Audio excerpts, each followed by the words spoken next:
evening, ladies and gentlemen. Another show, another day, and it is BW Hotelier again. Today is our sixth and last show dedicated to the North, and this one is a Rajasthan special. Today I have some of the finest hospitality skippers who marshal some of the finest hospitality assets in the state with me. More on them in a bit. Come about this GM show. We're now into our last 4 shows. Coming week, we will have 2 back-to-back shows focused only on Goa. Before we go down south for our last show and the 20th of the series before we draw curtains on Tuesday, the 29th of March. The GM show next week, as I said, will be on Tuesday, 5 p.m. and another one on Thursday, 5 p.m. Welcome again. The topic of the show today is tourism in Rajasthan, challenges and opportunities for the hospitality industry. Like I said, I have some of the finest skippers on show. It's time to introduce them all. Let me begin with the man who's logging in from Dubai, Rajiv Kapoor. Hey, Bhuvi, how are you? Manager of the well-placed Fairmont in Jaipur, a seasoned hospitality professional with over 20 years of experience. At Fairmont Jaipur, he's at the helm of a grand and experienced team that runs this modern palace, the first Fairmont in the country, and I learned there are a few more coming. And of course, one of the most prestigious hotels in Accor's Lux portfolio in India. Being an avid participator in the various aspects of hotel operations and services, this lad of an Air Force officer has been actively involved in the management of destination properties and repositioned them amidst the hospitality stalwarts internationally. He believes in creating experiences that transform hospitality into a celebration for guests. How does that work, Rajiv? Bhuvi, first of all, thank you for having me here. It's great to be part of the GM show. Let me now circle into a good friend who sits in Udaipur, Nishant Agarwal. I was just comparing him with a Hollywood great. Nishant is the general manager of the Leela Palace in Udaipur. A very short introduction to a well-accomplished hotelier, an accomplished and seasoned hotelier with over 2 decades of hospitality experience. Nishant values momentous service and excellence in everything he does. How cool is that, Nishant? He has set up some of the best award-winning operations, domestic and internationally, and believes that camaraderie and solidarity will help you achieve anything you set your mind to. Excellent, Nishant. Welcome to the show, Nishant. Thank you, Bhuvi, for having me there. And looking forward for next 45 minutes interacting with industry colleagues and getting some insights as well. If you don't mind, 60 minutes plus. Great. All right, now I move on to my bucket list, Ranthambhore. Anand Singh Shekhawat. Anand Singh Shekhawat is the general manager of the Aman, khas. And also put your hands together. He's just been elevated. Earlier on, he was just the regional director for India. Now he has under his belt India, Bhutan, Sri Lanka for Aman as a regional director and the global head sustainability for Aman. Congratulations, Anand. Thank you, Bhuvi. Thank you for introducing me. Happy Holi to everyone. A very happy Holi to you too. I'm excited, in fact, to be part of this show. Pleasure. Anand started working in 2003 as a bellboy and grew up the operational rank to become a supervisor before getting enrolled in the OCLD for the uninitiated, the Oberoi Center of Learning and Development. After completing his PG, he was assigned to be a restaurant manager in Mumbai. He joined Aman, New Delhi in 2010 with the responsibility of front office and butlers, grew up to be the EAM in 2012 and the hotel manager in 2015. He became the general manager of the Aman khas in 2016 and has been working here since then. In 2020, he was given responsibility for overlooking India and became the regional director in India. Like I said, in 2022, Bhutan and Sri Lanka were added to the responsibility, along with global head of sustainability for Aman, to groom one of the brand pillars called Kriya. Well done, great achievement. Let me now circle back to Jaipur, to the boy that Delhi exported to Jaipur, Rishi Mattu. Boy, I said, because he's got that charm. He's the general manager of the ITC Rajputana in Jaipur. The skipper in Rishi has worked across multiple ITC hotels around the country.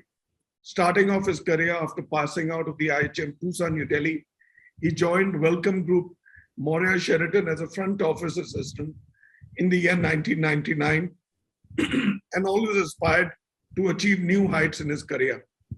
Prior to his current role, he led New Delhi Sheraton as a resident manager. Well said, and a good introduction for you, Rishi.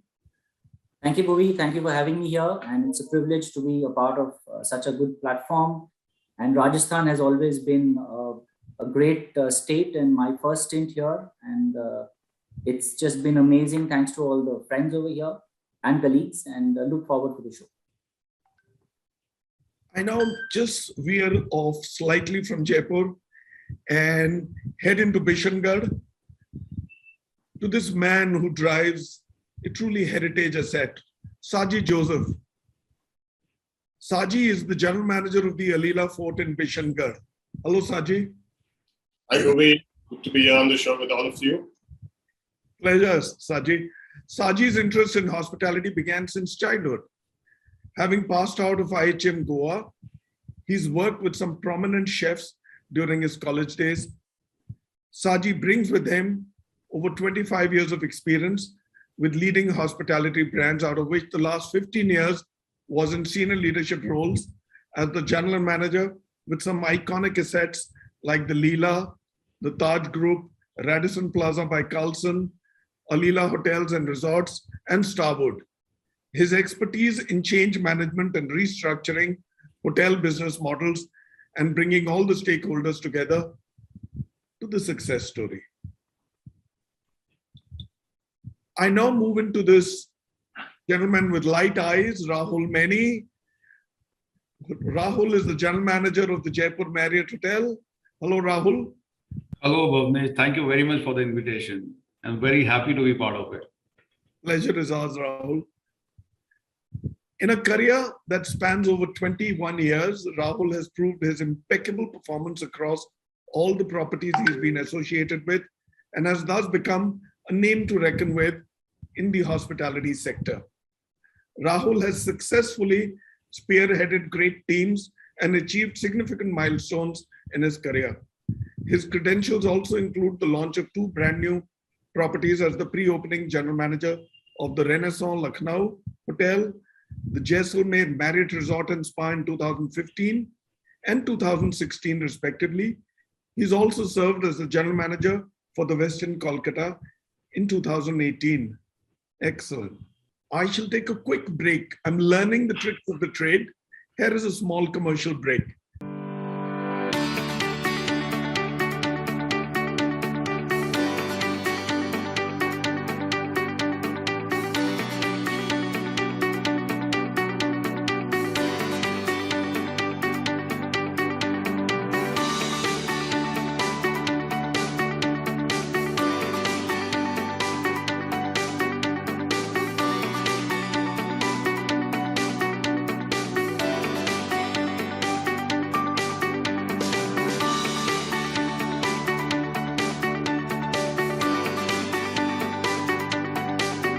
Let me welcome you all back again.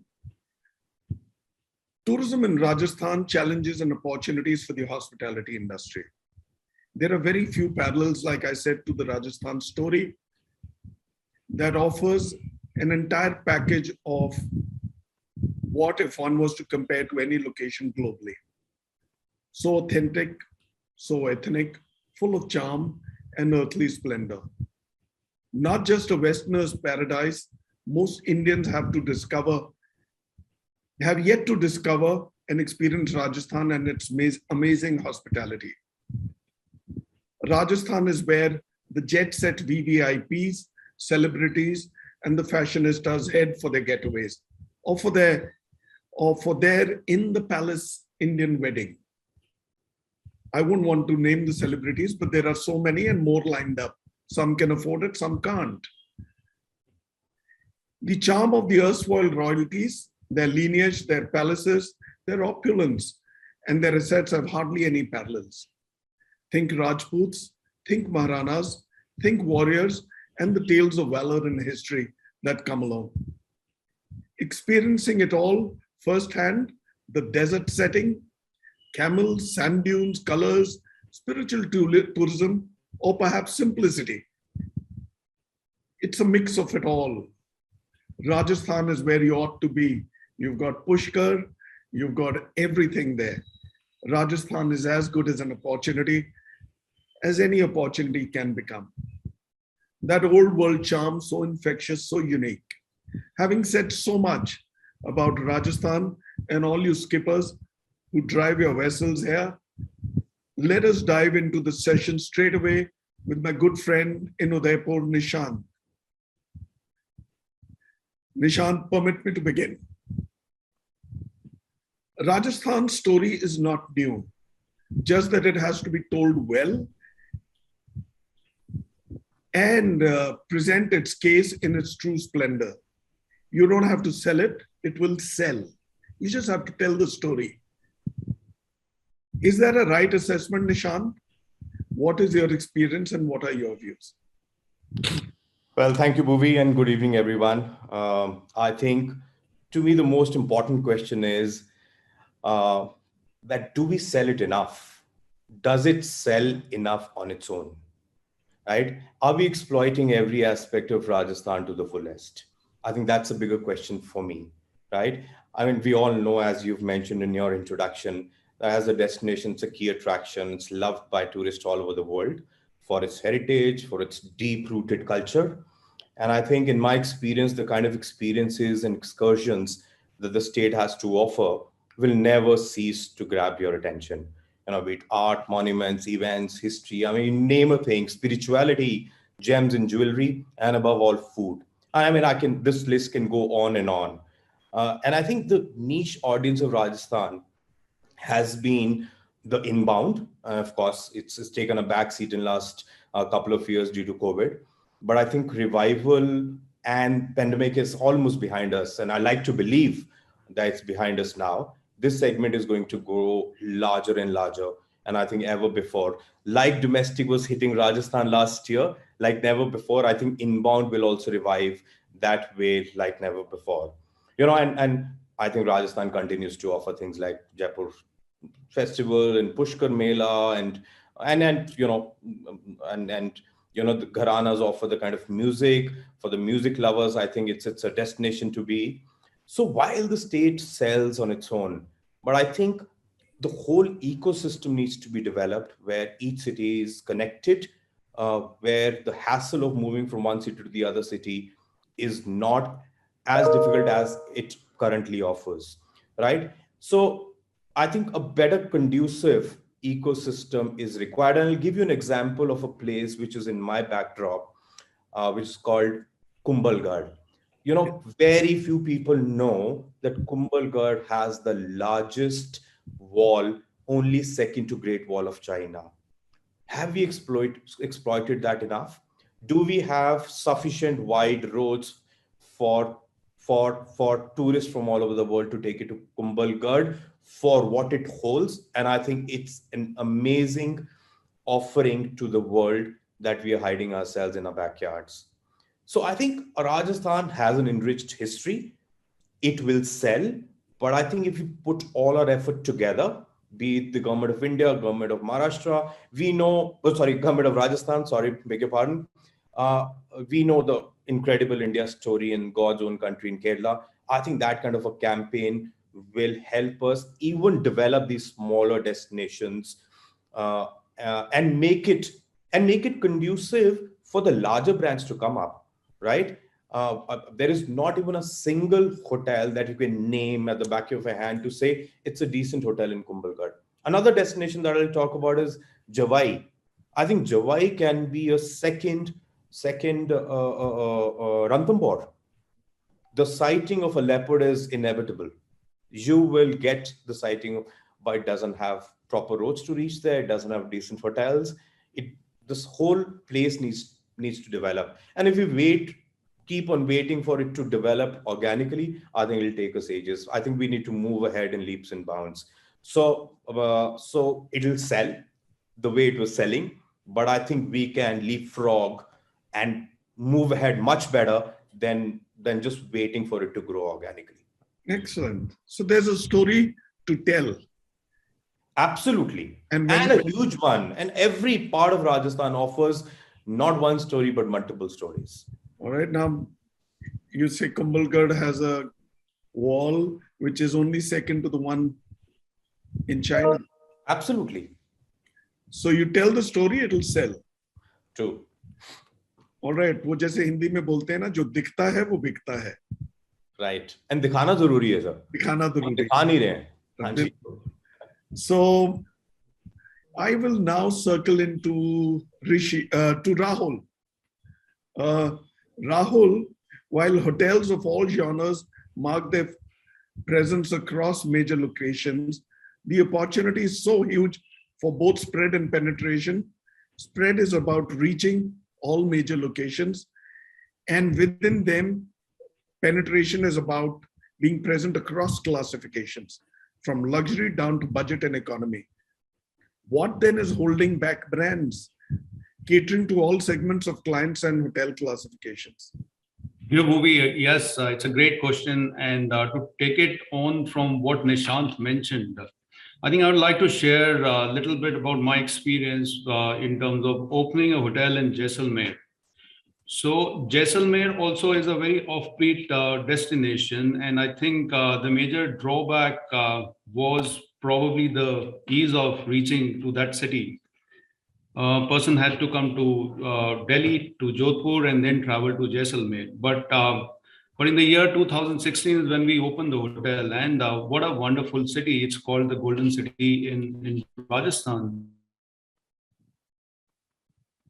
And if you see the facade being clad on almost all the buildings, and then you have the Shonar Killa, as it is called, or the Golden Fort, which is the only living fort, I think, in the world. So that's what the destination offers. And then we opened Jaipur Jaisalmer Marriott Resort and Spa, and it was a 140-room hotel, beautifully located, very close to the fort and the city. And slowly and steadily, we saw there was a demand that increased, and then and then there was an announcement of a new airline as well.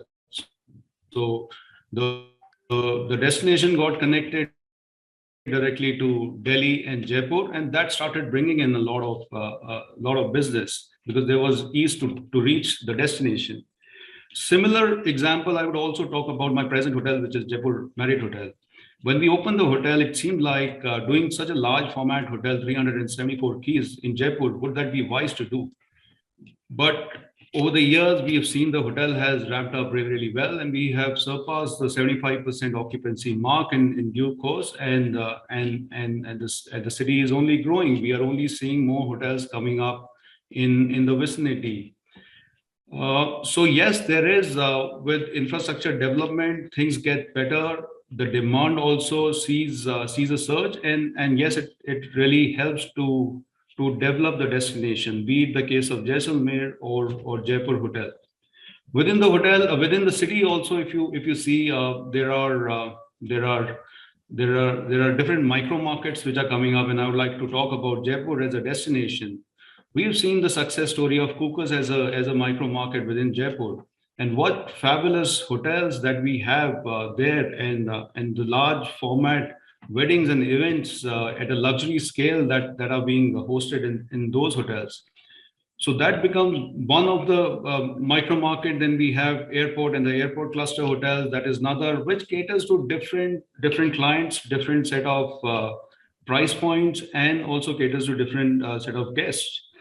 So I think these destinations are evolving. We are already seeing a number of announcements within the cities. We are seeing new hotels being launched.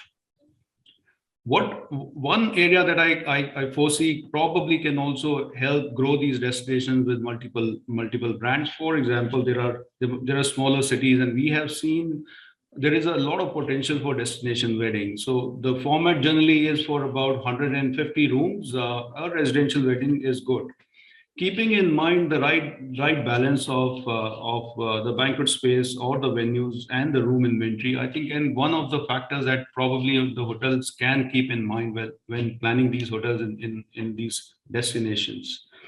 So yes, of course, we are seeing various brands adding different brands within the group at a various price points. For example, Marriott has a budget hotel in Jaipur. However, there are premium hotels in Jaipur, Jaisalmer, Pushkar, and other places. There is definitely a demand for more, and I think with addition of more brands, more hotels in the city, it will help these destinations to grow. We have beautiful destinations like Ranthambhore. We have Bishangarh as a destination. Pushkar is a destination. So yes, there is enough and more opportunity in all these cities to potentially open new hotels and cater to our guests. Excellent. Thank you, Rahul. Well said. It gives us a good sense of the opportunities that are there and the landscape of Rajasthan.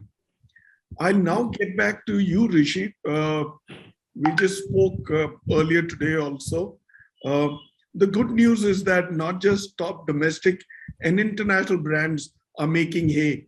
Niche brands across heritage read historic places, right?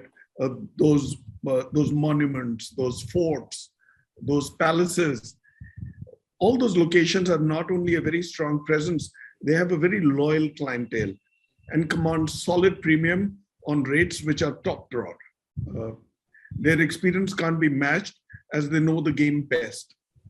Top international brands are either partnering with them or matching them. While this augurs well, what is your view? 1, 2, how do you measure up, and why is this opportunity so unique? So first of all, Bhuvi, thank you again. It's a very interesting statement that you've made, and I would like to start by saying that India's Atithi Devo Bhav is glorified in the form of Padharo Mare Desh in Rajasthan. And Nishant did make a comment that we need to have a campaign. So I'm going to not touch upon that topic, but definitely a Padharo Mare Desh campaign can do wonders for Rajasthan. The strength of the local brands is because we understand the heritage here, we understand the culture, and we are very, very proud of it. Amongst others, if I can give a little credit to Maharaja Gaj Singh Ji, who actually brought in this concept, this unique concept of converting palaces, forts, existing havelis into hotels. This move actually put Rajasthan on the international tourism platform, and this was a great achievement. Today, every customer is looking for a unique, authentic local experience, whether domestic or international. So what has happened is that the domestic brands are therefore seeing a surge of openings, and as you said, there are a lot of players that are coming up because they understand the state, they understand the culture, and they are wanting to do better with existing hotels and building new hotels. International brands, again, they are looking for more and more partners. When I moved to Jaipur, my first scan of the competition in the city was throwing back just one simple word. Every single brand existed in the city, whether as Rahul spoke about the micro markets, or whether you consider the entire, the span of the city, you name the brand and it is here. Various budget ranges and everything. So therefore, obviously, there is tremendous scope over here. To talk about the future and the uniqueness, just to give an example of how domestic and international brands actually coexist. ITC Hotels itself has about 18 hotels spread across the state, representing 3 brands: the Welcome Heritage, the Welcome Hotels, and the Luxury Collection. And to top it up, ITC Hotels has also announced 2 new brands, the Story which will represent the unique boutique experiences and the mementos for the larger independent hotel owners. So all in all, I think this is a wonderful story, and the uniqueness of all of this comes under the sustainable tourism.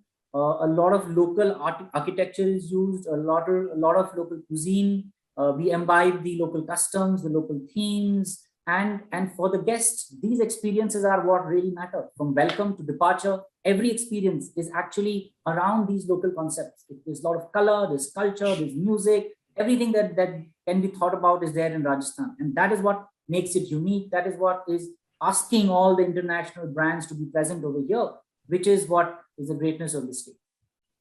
Showcasing Rajasthan as an opportunities, they're absolutely huge, right? It's an open story. You can just keep, the more you dig into it, the more you'll discover.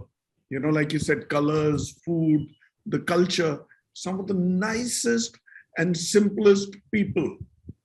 Absolutely. It's a photographer's delight, not just a traveler's delight. Thank you for, and also, of course, Maharaja Gaj Singh, like you said, he opened it all up, all those heritage villas, those palaces. And of course, the new assets that have been created in Rajasthan actually take the Rajasthan experience to the next level, right? So they're actually doing a great job, and all your assets are brilliant. So, all your brands. So let me now circle into a good friend, like I said, off the road from Jaipur, to Saji, who actually sits atop in a fort, right? With such a discerning lot of international domestic clients, Saji, that frequent Rajasthan. What are the challenges and opportunities for you as a general manager? And how do you gear up to your teams across verticals in the hotel? And also, what are the possible pitfalls and upsides? Very interesting one, Bhuvi. This is interesting for all of us as general managers in various brands that we operate, and the various kind of market mix that we take care of. COVID has changed a lot of things for all of us in terms of our actual business mix. Way back in 2003 to 5, when I was doing the palaces with the Taj, the villas and the palaces were only an inbound, heritage luxury kind of destination, which was 90% international clients and hardly 10% domestic market. When you did your annual segment mix, we used to have like 10%, sometimes 8% of Indians. And even then, it was such a small margin, we used to never say where they came from. It was so small, we didn't even bother to see whether it was North Indians or from Bombay or from Bangalore or whatever. It was just Indians, and it was just 8%, less than 10%. But that 10%, the average spend in those days was already 25-30% higher than the international spend. That, I guess, set a tone. Now, after 15 years, I'm back here and I'm seeing a very different trend, and that too just between, just after COVID is kind of disappearing from here, and we all like to believe that it no longer exists. But we just work with these segments today, and this is a segment that has completely changed our business today and has put us on recovery. Now, the flights are opening up, the skies are going to open up. What is that going to do for all of us? It's definitely going to bring back the old international clients, right? It's going to get the inbound in. Different markets in the globe are going to start opening up. There was a talk of, I think about 4 or 5 years back, we were focusing on China coming into India and working out as one of those segments that would really bring in that additional inbound business that we need. But things have changed. So political changes and all of this is going to affect us. Today, what I foresee is with this change of client mix or domestic mix that has come in, when you say the challenge within all the verticals and how do you prepare them, let's take an example of a kitchen for it, as a case study. You had chefs who were over here preparing unique, cuisine, which was always had some local element in it, had a nice international fare, farm to table concept. It was all catering to a certain international audience. Today, you have the clients who I know all my colleagues here have similar guests who walk in and say, mujhe chili chicken chahiye ya, paneer ye karke do. And what does the chef say? The chef just has to make it. So they have to get flexible.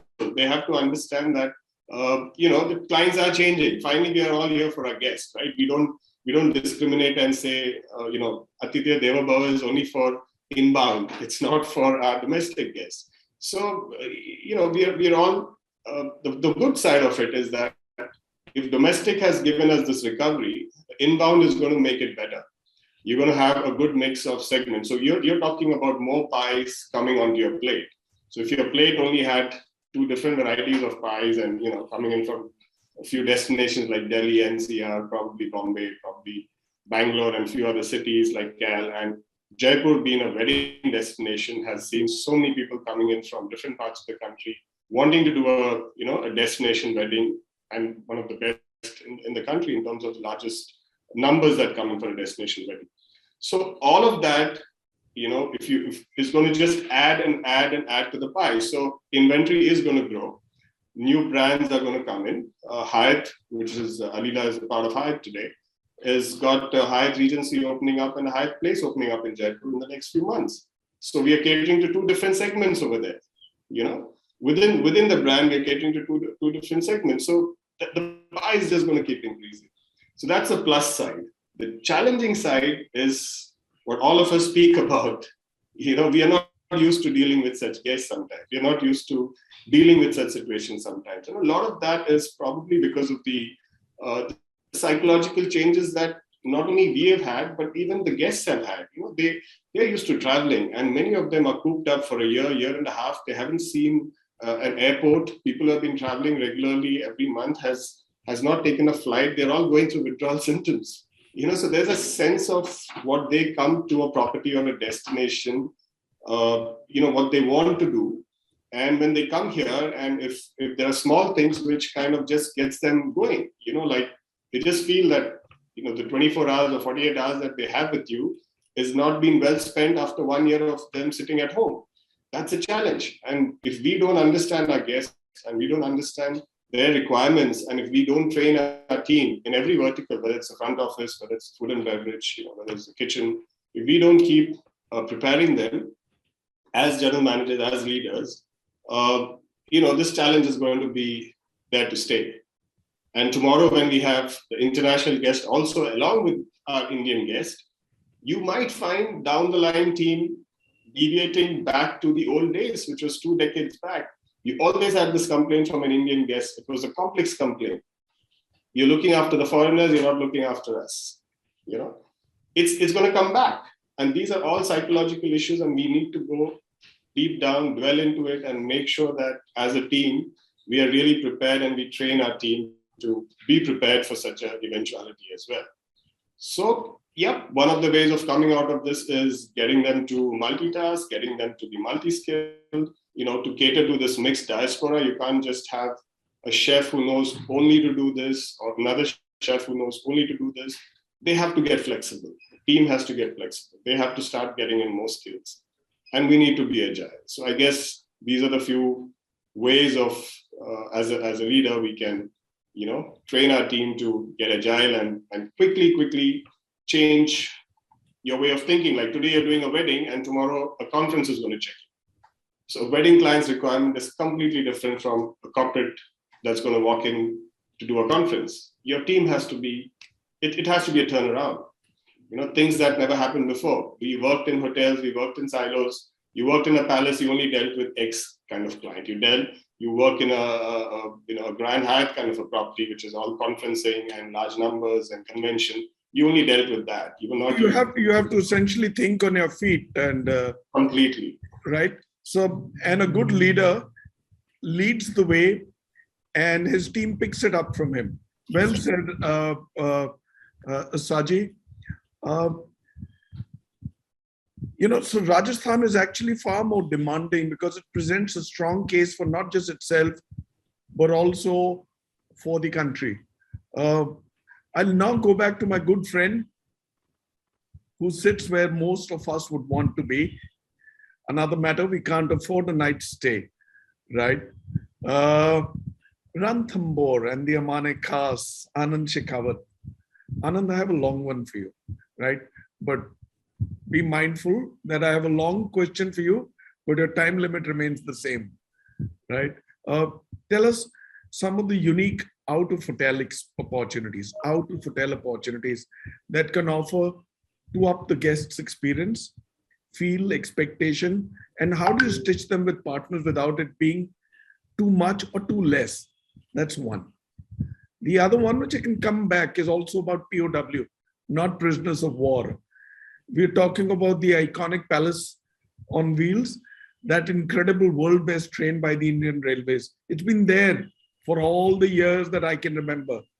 That takes a guest's experience of Rajasthan, its royalty, and then all that the state has to offer to another level. But this misses a hospitality opportunity for those guests. They remain on the train, right?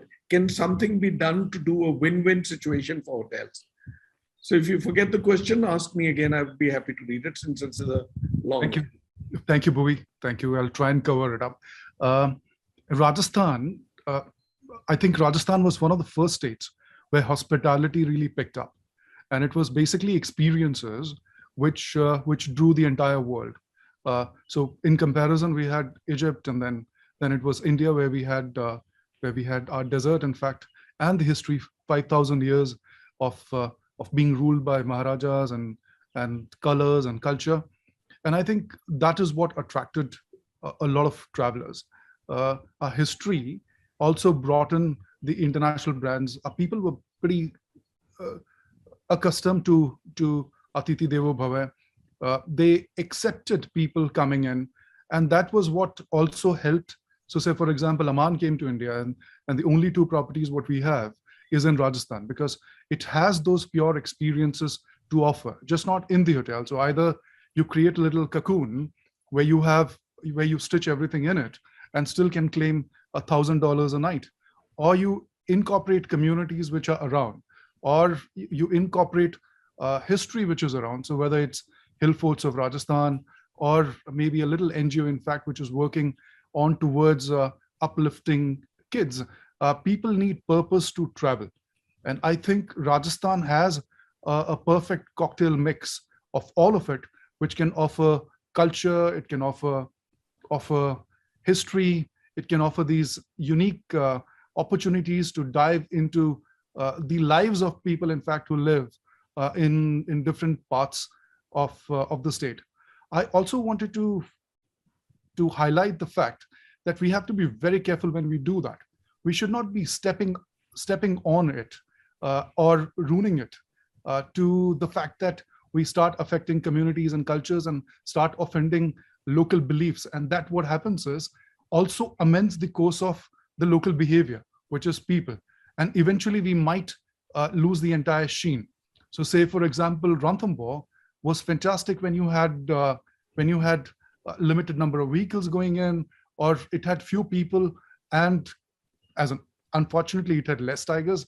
Now it has got fantastic 80 plus population, and that allows an opportunity to a lot of inbound or international guests, and also domestic who wants to learn about these elusive cats.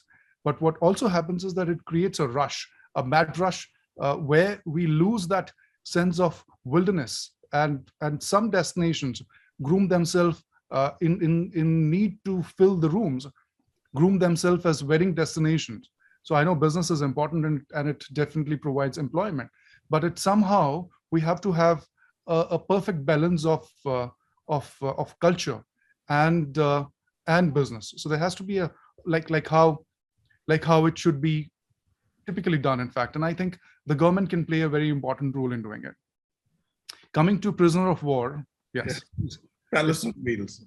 Oh, Palace on Wheels. Palace on Wheels, I think, was a great initiative. It was a great marketing for Rajasthan. I think it helped. It started in 1982. That was the year I was born as well. So we complete 40 years together. Palace on Wheels was basically an Indian version of what Deccan Odyssey or the African train experiences, or in fact Oriental Express in Europe would offer. And it did an exceptionally amazing job in regards with creating or garnering attention to Rajasthan. And then there were multiple trains, in fact, which followed India. So we had Deccan Odyssey in southern India, and we had Maharaja Express. And there's this lovely, cute train experience called, I don't know if you've ever heard of it. It used to be Ferry Queen, the only steam locomotive engine, in fact, which will drive into Rajasthan.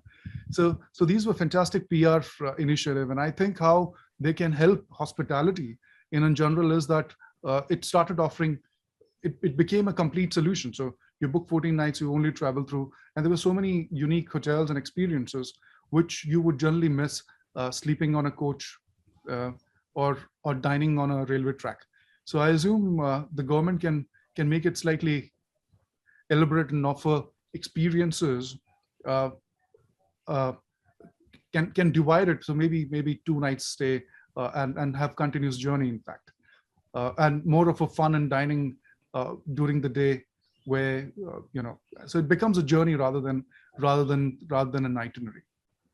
So while you did have to share your date of birth or your year of birth to give somebody who's graying a complex, but tell me about cats. Do you actually get to see them daily, and do you have any favorites? Are they able to react to you? So we live, my camp is right at the edge or fringes of Ranthambhore National Park. I've got, this morning when I went for a walk, there was a male tiger which had just passed through. So I could, with the pug mark, we knew that it was around, say, 4:30 is when it had moved. So it came pretty close to the property. We have intruders, in fact, these cats which come. Fortunately, what we also do is that we have wildlife background and trained teams which are trained, and we ensure that we explain it to the guest as well, that we have to be respectful to it. People love it, and they still pay us $1,000 a night or more. Before I have to pay $1,000 to Rajiv Kapoor, let me slip in with a question for him. Rajiv, tell me, within driving reach, clients have more than made their presence felt. They come. Now, this is a great opportunity. You're so favorably located. You have them all around you. You have Delhi, you have Gurgaon. Gurgaon is the so-called Millennium City. Whole lot of money sits over there, right? So tell me about all these guys and this opportunity. How many clients do you get who drive in, and the ones who come in by air, and what does it feel as an opportunity, and the options that it creates for you? Oh, great, Bhuvi. Thank you for that. You know what has happened? Before COVID, we all knew a word known as vacation. And now vacation word does not exist. It has become a staycation or a workation or a driving down station or for wellness.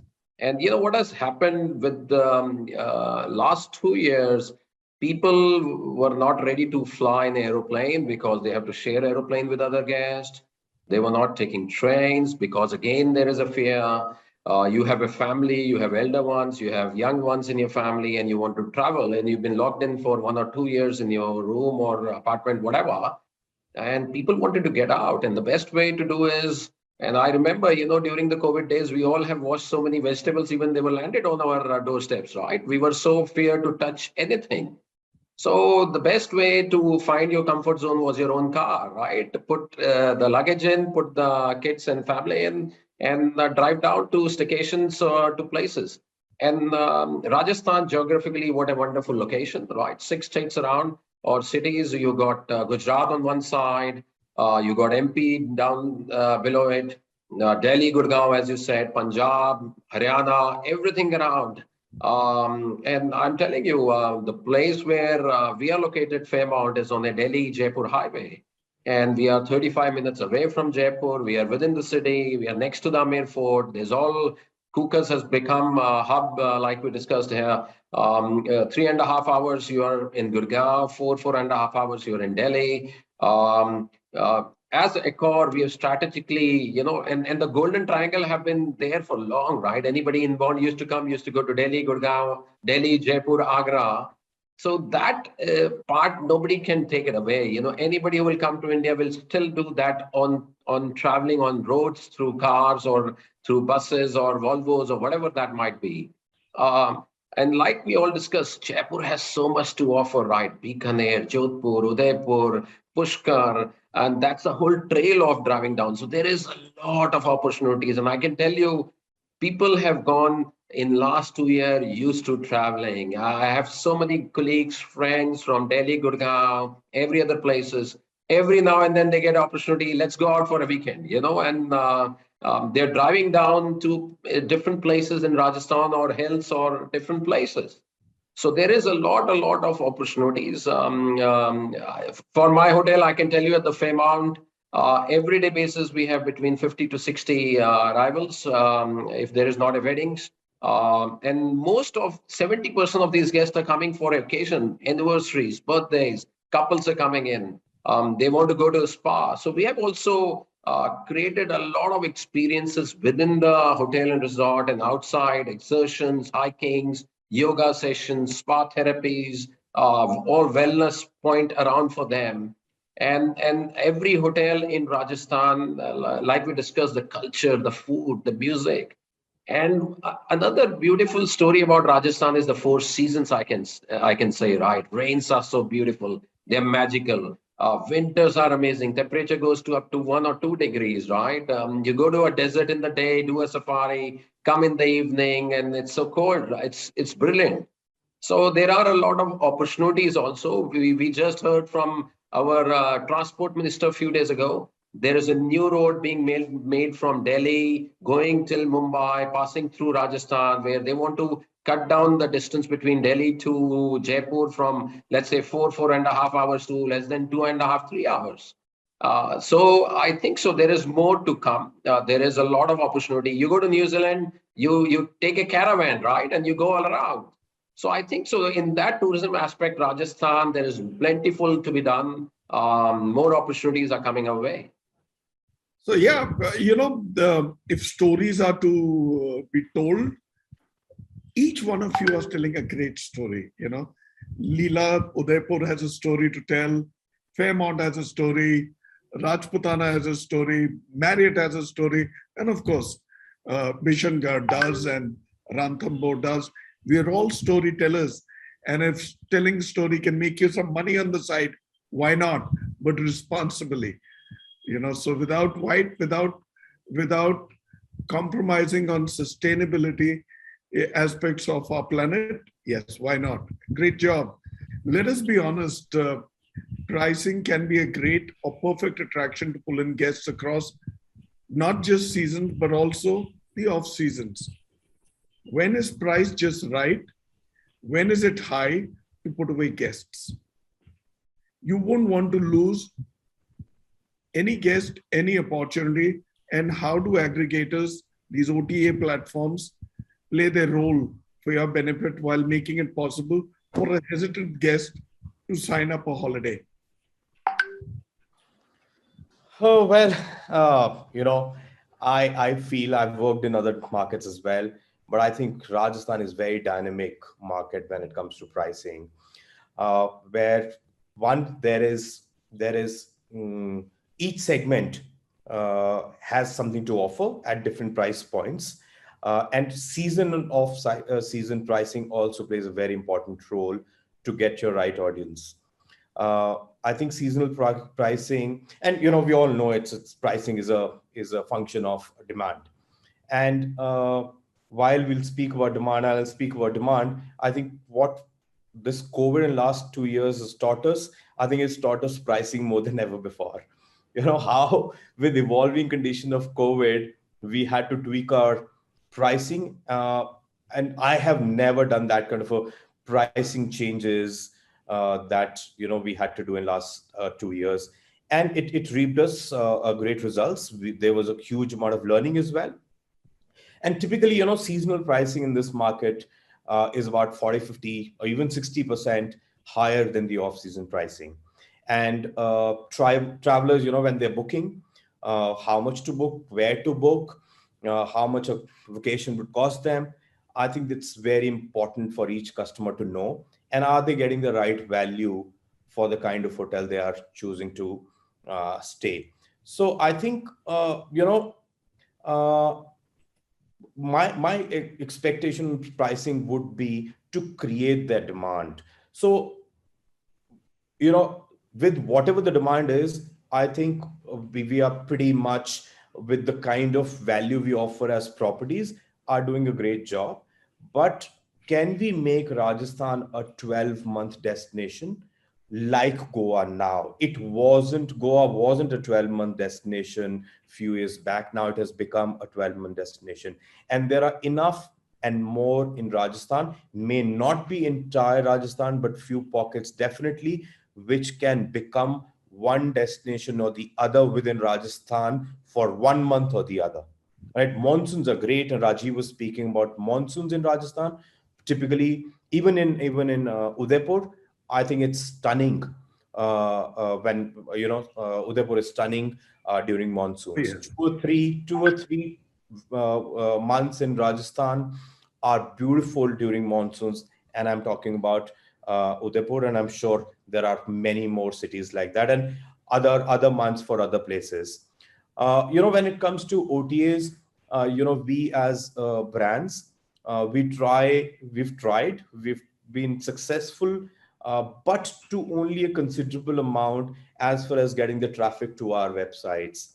But I think OTAs were relevant, and they continue to be relevant in the days to come. I think the world has moved digital, and the kind of offerings that OTAs offer, while the yield on a booking through our own engines is much more higher than an OTA, but I think we can't ignore OTAs from this whole landscape, and they continue to be relevant. And how do we engage with them to build offerings of our hotel? How do they showcase our hotels to the world outside will be the key to drive traffic and make these OTAs a great platform to drive demand. Yeah, and also we must also accept there's a lot of investment that you sink into the assets that you run. Correct. Two, your position at the absolute upper end of the spectrum, your luxury. So yes, discerning guests know that, and they know where they are going.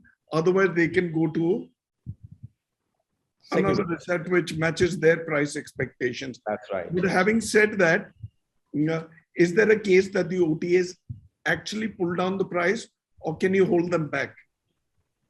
No, I think pricing is it's completely controlled by the hotels, right? For example, our pricing on our website to OTAs is always the same. You will not see a variation, right? But yes, the deals that OTAs offer is something that we are aware that if they were to dilute it through deals, it will go to a certain proportion and we're okay with it for the kind of businesses that they generate for us. So it's not that we play in the hands of the OTAs. It is something that is completely in your hands to plug it on or off. All right. Well said, Nishant. Let me now get back to you, Rahul. Rahul, let's talk the experiential side of the hospitality business. With that point of view, Rajasthan is India's top go-to location for destination weddings and MICE. What has been your experience? Where are we right now? What more can be done to take these categories to the next level from an experience and revenue standpoint? I mean, destination weddings, people are either going to Rajasthan or they're going to Goa. Right?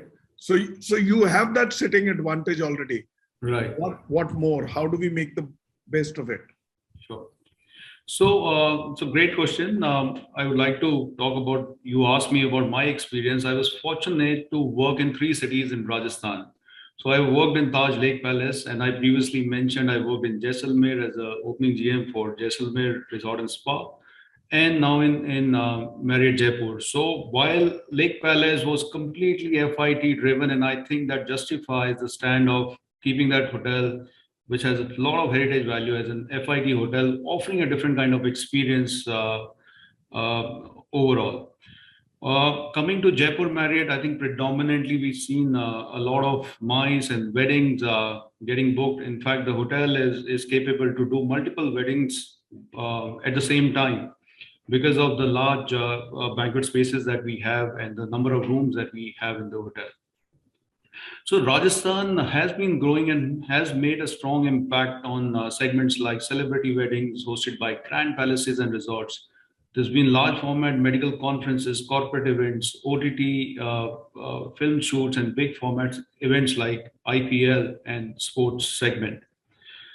What I feel is the smaller destinations also can probably can see growth in number of hotels which can take these destination weddings like Jodhpur, Bikaner, and cities like these. So there is an opportunity. While there has been a lot of work that has already gone into in terms of developing the infrastructure in terms of road connectivity, and there has been incentive programs by government to launch smaller aircrafts and connect these destinations. I think that is one of the main criteria for people to reach a destination, is to probably have that ease of reaching that destination and accordingly grow the MICE and wedding business. So we all know Rajasthan is widely known for its royalty, heritage, food, and culture.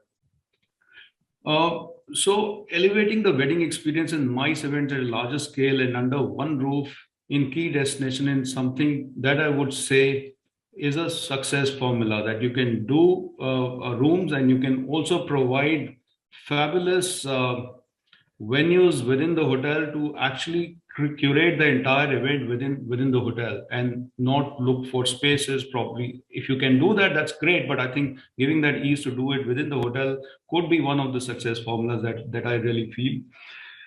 Some other factors that really worked, as I spoke about, connectivity and connectivity to smaller cities of Rajasthan will definitely play a very important role.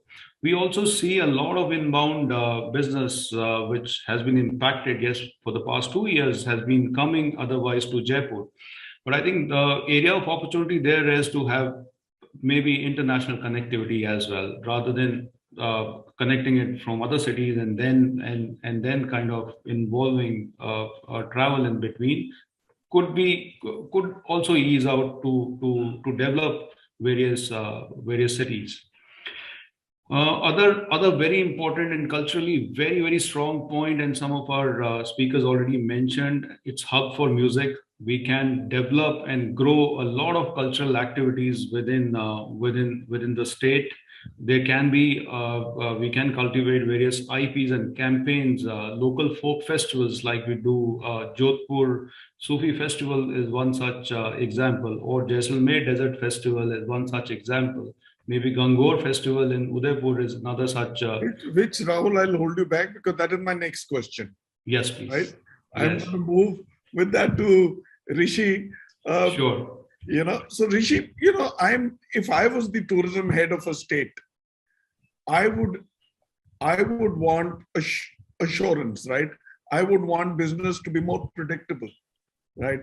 I would create fixed event calendars, right? I'm talking about creating local circuits to showcase the state, its heritage, history, and all that it has to offer. Is not just an opportunity, it can make travelers' inflow more predictable by way of fixed dates on the calendar. Case in point, Jaipur Literary Festival, the JLF, right? It's just happening or just closed. There is so much more. Rajasthan has polo, it has Pushkar, spiritual or perhaps desert safaris in Jaisalmer, given its sand dunes. What is your view? I'm somebody who's pushing for circuits, create multiple circuits, and hospitality will flourish, right? Isn't this just low-hanging fruit? Is it really doable? Is it possible? Now let's have short, crisp answers.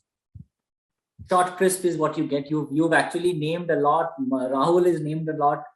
But when you talk about circuits, let me just start by saying that Rajasthan is one of the largest states, and as Rahul mentioned, that it has 6 surrounding states. It has a lot of history, heritage, culture, etc. And believe me when I say this, a lot of circuits actually really exist. So typically Rajasthan is a 2-city trip. So whenever somebody plans, they would always plan either a Jaipur and a Jodhpur, or a Jaipur and an Udaipur, and so on and so forth. So there are micro mini circuits available. What pandemic has done is that they have introduced this motorable distance holidays, what Rajiv mentioned about, staycations and workations and etc. What people did realize over the last 2 years is that Rajasthan does provide a good infrastructure in terms of road, in terms of connectivity, and people loved moving around. And I feel that this is a hyper trend and this is not going to go anywhere. So to answer the question about circuits, the circuits will exist, the circuits will increase. You did mention about photography, and I would like to add over here that there will be an emerging wildlife circuit. Like Anand said, he talked about Ranthambhore getting flooded with gypsies and probably a lot of people coming in. There is a photography session, a photography circuit. Photography can also be divided into nature, can be divided into your pre-wedding shoots. In fact, there is somebody over here very close to. Yeah, Bharatpur Bird Sanctuary is an opportunity. Bharatpur, Sambar, there is off-roading tracks that are being built up. There is biking getaways that are being built up. So all these small micro circuits are actually going to come up in a very big way. And as I mentioned earlier, this hyper trend of motorable distance is not going to go away. Going to the next part, which is actually the events that you were mentioning. Rajasthan has many such things already in place. You talked about the JLF, it just concluded. They lasted for about 7-8 days this time. They did a hybrid model. Rajasthan, believe me, is actually considered as a role model for city events. The other states like Delhi, they actually look at Rajasthan because we have been able to create so many events that are spread across such a wide spectrum. And we have leveraged festivals, we have leveraged local customs, local celebrations. Rahul talked about Tej and Gongor. There is a kite festival. Holi and Diwali are celebrated very differently in Jaipur, in Udaipur, smaller cities like Alsisar, Mandava. There is a Nagaur festival. There is an Udaipur World Music Festival. There is a desert festival that happens in Jaisalmer. Mount Abu hosts a summer and a winter festival. There is a Dashera that happens in Kota. These are only a few examples. Only day before yesterday, we had the vintage, the car rally that concluded here in Jaipur. And I saw 130 vintage cars from all across the country coming into Jaipur. What I'm trying to say is that people like to plan trips, during these times so that they can get a little more out of their vacation. So you have these festivals, you have these events, and definitely there has to be a push. Stage tourism is active. They do tie-ups with magazines, with car companies. They promote these unique experiences. They have recently introduced 5 new sound and light shows at 5 different locations. Nagaur, Dholpur. We haven't spoken about Chittorgarh. Nishant spoke about Kumbhalgarh. Chittorgarh is one of the most amazing forts. There is and you're forgetting the Urs in Ajmer. Yeah, absolutely. And Rajasthan is completely doable. To answer the last question, I mean, it's completely doable. Circuits, events, yeah, it's beautiful. It just needs to come together. It's been 70 years. We still haven't created them. Who is going to do it? Well, the jury is out. I shall now move in to my good friend in Bishangarh, Saji. Saji, back to you. How are you doing? Good. Very interesting conversation. Everything is getting threaded together. Yeah, it is. Hopefully, and that's the purpose. Tell me, how much of a pull does Rajasthani cuisine play in the Rajasthan travel? In your last response, you were talking about, how the chefs need to be fleet-footed, stay and experience of both an international guest or, for that matter, a domestic guest, and how much is too much or too little for balancing the tilt between Rajasthani, Western or other cuisines. For instance, if it is lal mas for the carnivores, I'm a vegetarian. There is dal bati for me as a vegetarian, right? International and Western fare or other Indian cuisine are par for the course for any good hotel of any class, and as a given. It is the local food, which is really experiential. So here's the thing. I mean, it's not just about Rajasthan. You go to any destination. There's one thing that you always ask the hotel manager or the restaurant manager, or if you're a foodie, you call the chef, and you say, "What do you make best over here?" There's always something that an avid traveler will come and ask you. आज तुम्हारा सबसे अच्छा dish बताओ. And it's always a local dish. It will always be what the destination is famous for. And the beauty of Rajasthan is that, we've spoken about all these circuits, we've spoken about all these different destinations. Each of these destinations has a unique lal mas that comes from. The lal mas is not a dish that is same across Rajasthan. It just changes from region to region. Now, how many of our travelers really know about it? So small things like this is always the essence of any good destination. Not just Rajasthan, anywhere in the country, anywhere in the world. Now, having said that, this COVID has also brought a lot of master chefs on board. Every second person today at home is a master chef after the COVID 6 months of sitting at home. Or every way there's some new dishes that have been created, and everyone's now a connoisseur. Everyone has conversations when it comes to food, or trying to experiment, or trying to be doing something different. Most of our hoteliers, most of us in hotels today have a cooking school in our hotel. Most of us. I'm sure Aman does it. I'm sure many of you also do it in your hotels, where a guest comes in and says he's happy to do a dish with the chef. And these things are becoming very interesting. So local fare is, yes, the mainstay. You need to have that. But it doesn't take away from the fact that our Indians, not just our Indians who come from different states, they want their comfort food as well. For breakfast, people do want their idli and dosa. Now, they will never make it at home, but they'll come to the hotel, whether in Rajasthan, Punjab, or Delhi. They want to have idli and dosa, which is coming from the south of India. So save a paratha for me, sir. But the paratha to hey, that goes without saying. But I'm just saying the uniqueness of that, the flexibility of what we do. And then, of course, your local mircha vadas, or your bajre ki roti and your white butter. What you're saying is there has to be a balance. There has to be a balance. Comfort food is essential. You can't have what is prepared in a wedding 3 times a day. Exactly. And when the international clients come in, they want to try your Indian food, whichever region of the country we are in. And when they come to Rajasthan, we have to give them the flavors. And Rajasthani cuisine is so varied, it's so vast. There are so many dishes which go straight up the alley for an international client to enjoy, without the heat or without the excess of spice. There are so many authentic dishes that we can serve them. So it's not that you're taking it away by saying, no, authentic means it has to be spicy, or authentic means it's not meant for a delicate belly. True. Authentic means bringing it out right. And even if you're doing those 4 things right in your destination, those 4 things become your signature. And that goes a long way for you as a hotel, as a hotelier, and a destination. And likewise, when the Indian diaspora comes in, or the international clients come in, they want to have their grilled fish. Now, Rajasthan is not big on fish, but you've got to give them the grilled fish. You've got to give it right. True. So let me now take that road to Ranthambhore. Back to you, Anand. Permit me to get you to crystal gaze. Why don't you make some bold predictions on Rajasthan hospitality, travel, and tourism? Right. In your view,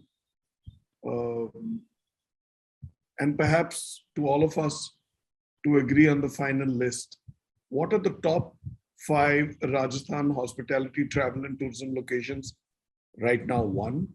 2, what are the top 3 to 5 locations which are still virgin and still not taken, and could be a good rope in over the next 3 to 5 years as in an opportunity? And what are some of the missed opportunities and why? Zyada time nahi hai isko compress karna. Ji, Bhuvi, I think we all know, just among us, we are from, I assume, from the 5 most known destinations: Jaipur, Ranthambhore, Udaipur, Jodhpur, and Jaisalmer.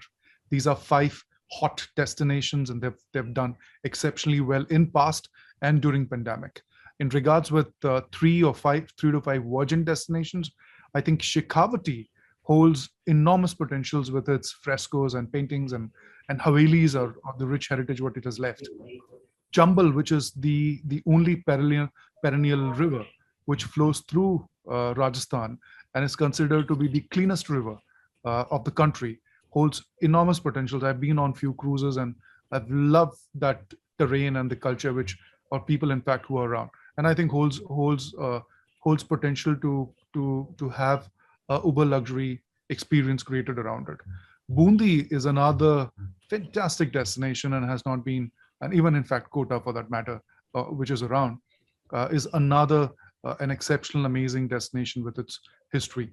Jawai and its red turbaned Rebari is another version destination, in fact, which holds more potential than what it has been utilized for. In regards with yes. No, go ahead. What was your last question, if I may? My last thing, what are some of the missed opportunities and why? Well, if we have to speak about missed opportunities, Rajasthan drives the highest ADR in the country and most probably the occupancy as well. We miss upon offering the deliverables which also comes along with this high demand ADR. And if I have to say for example, we do not have a beverage in regards with alcohol, what you get.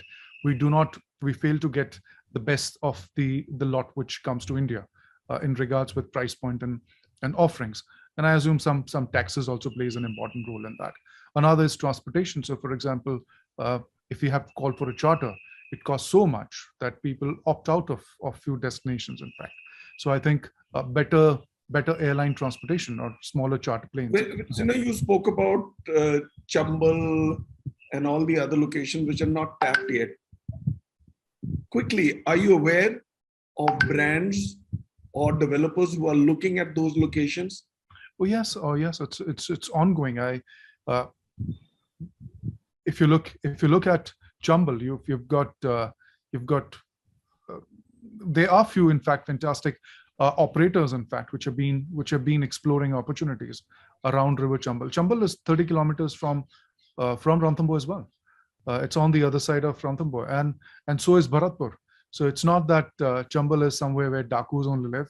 It is pretty popular. There's a culture which banks around. There are tribals, in fact, who live. I had to ask this question of a local Shekhawati lad, right? So you're a better place to speak about this. Thank you for a good response. Last but not the least, I go back to that spot where most people, when they leave Rajasthan, they go past the Fairmont.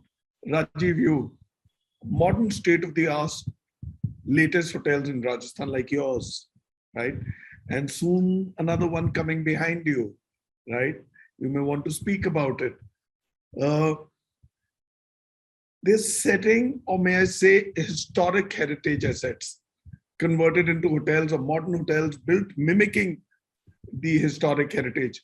What works? What doesn't work? Is there a balance? Oh, great, Bhuvi. I feel both hotels work in its own way. Let's talk about the historical palaces, small havelis converted into beautiful assets in hotels. Take example of Taj Lake Palace. Take example of the new Six Senses, which has opened in the fort. Take examples of Alila, Bishangarh Fort. These are all historic, small boutique havelis or palaces which are converted into the hotels. Or the Uber luxury Leela. Those hotels were great. They are great. They will remain great.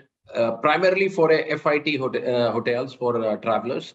If you're coming from outside India, now people are traveling everywhere in the world. That's where hotels like Fairmont are born, right? We are presence all across the globe, international brands, international travelers. They want to have a culture of India. They want to experience havelis and culture, food, but they want to have their luxuries within their own room, which for I will say a palace or an old fort to convert into a modern hotel is too difficult with so many laws, so many amendments to be done in the building is not possible. Now, I'll give you a very small story of Fairmont Jaipur. It's a replica of a 400-year-old Rajasthani palace with the modern amenities. It has one of the biggest ballroom in Rajasthan, and we're making a second ballroom in the hotel. So we take care of multiple aspects of celebration within the Fairmont, FIT, travelers, celebrating guests from different moments. And then we're getting luxury weddings from all over the world and within India. And like rightly you said, we are opening a raffles just behind my hotel in Jaipur, which will be coming up next year. Our ownership, we just opened a raffles in Udaipur in the middle of lake. So spectacular. It's a mid path of migrating birds.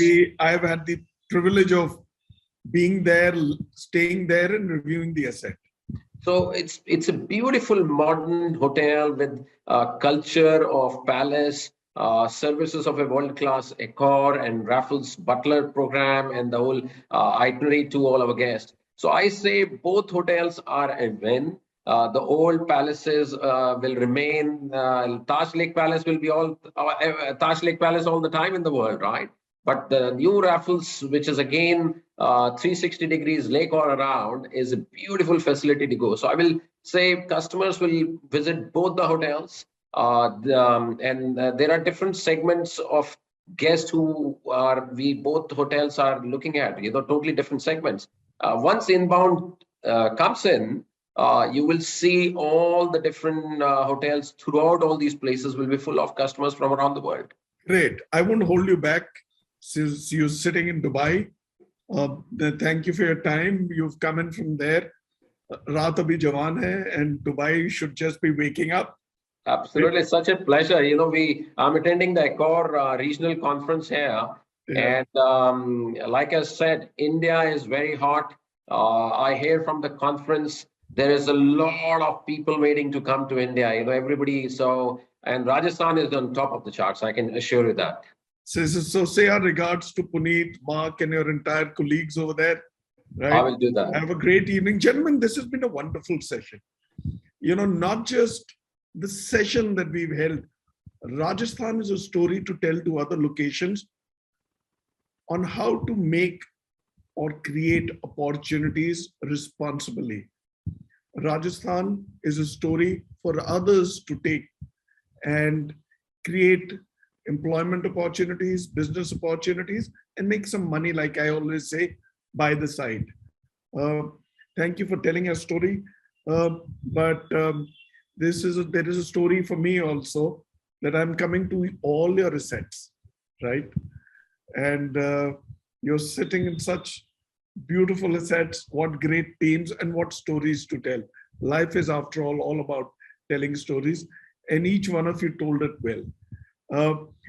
Before I draw curtain on the show tonight, this evening, let me briefly introduce the next show.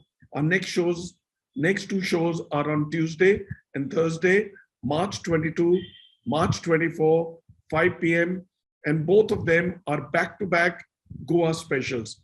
Some of the finest captains of their vessels will be there to tell their story. And the first show is about hospitality in India's tourism hotspot, Goa. So be there and encourage us and encourage all the leaders who will be there. Thank you. It's been a pleasure sharing the screen with you. Thank you, Nishant. Thank you, Saji, Rahul, Rishi, Anand, and last but not the least, Rajiv.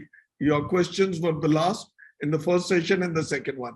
Thank you for your time. And thank you for the wonderful BW and BW Hotelia team, which is controlling the session. Thank you all.